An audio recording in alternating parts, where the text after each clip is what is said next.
This programming is sponsored by Central Market's Cheese Department, featuring more than 500 types of cheese from around the world, and cheesemongers to offer cheese and charcuterie pairing tips. More at centralmarket.com.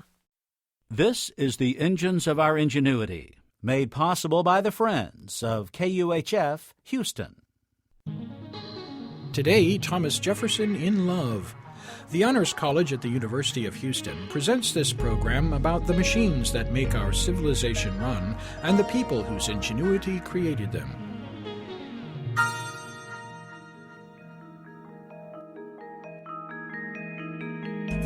It's 1787, and Thomas Jefferson is in southern France. He writes to a friend confessing that he is smitten. He spends long hours gazing at a building. "Here I am, madam, gazing whole hours at the Maison Carrée, like a lover at his mistress." So what is this building, and why is he so obsessed with it? The Maison Carrée, or Square House, is the best preserved Roman temple in Europe. It sits undisturbed in the small city of Nîmes, which also has a splendid Roman amphitheater, still used for bullfighting and other spectacles. This temple is not as impressive as the Parthenon of Athens, nor as sublime as the towering dome of the Pantheon in Rome. But it retains an integrity in its design and preserves much of its original ornamentation, unlike so many ancient buildings that have been repurposed through the ages.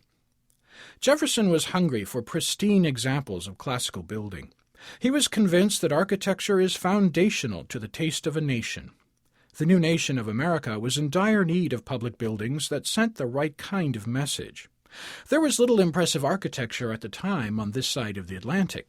Aping the palaces of Versailles or Vienna would be wholly inappropriate for the fledgling republic. So, like many Enlightenment thinkers of the time, Jefferson turned to antiquity for models uncorrupted by royal extravagance or Gothic exaggeration.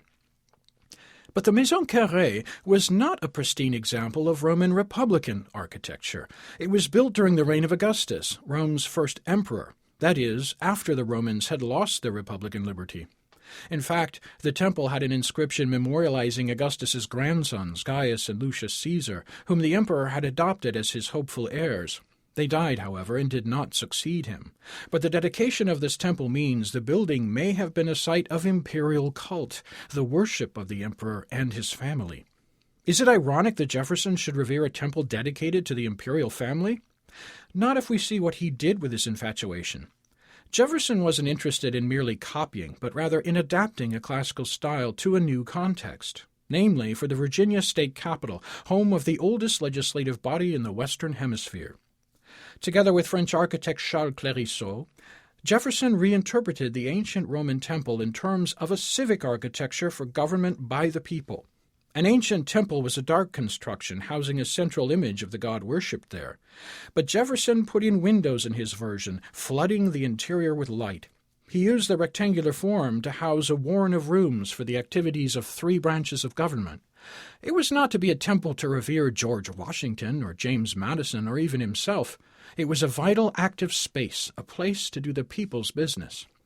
Jefferson took what was eternal and useful from the Roman Empire and repurposed it for a new nation. Thus he did something rational and revolutionary at the same time.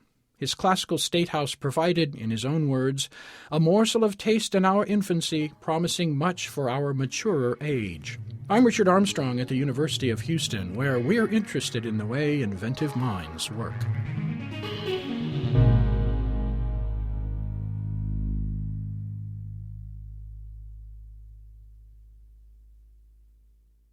This programming is sponsored by Trinity University, home to a community of diverse creators, innovators, and scholars driven to lead with energy and empathy. More information at trinity.edu/values.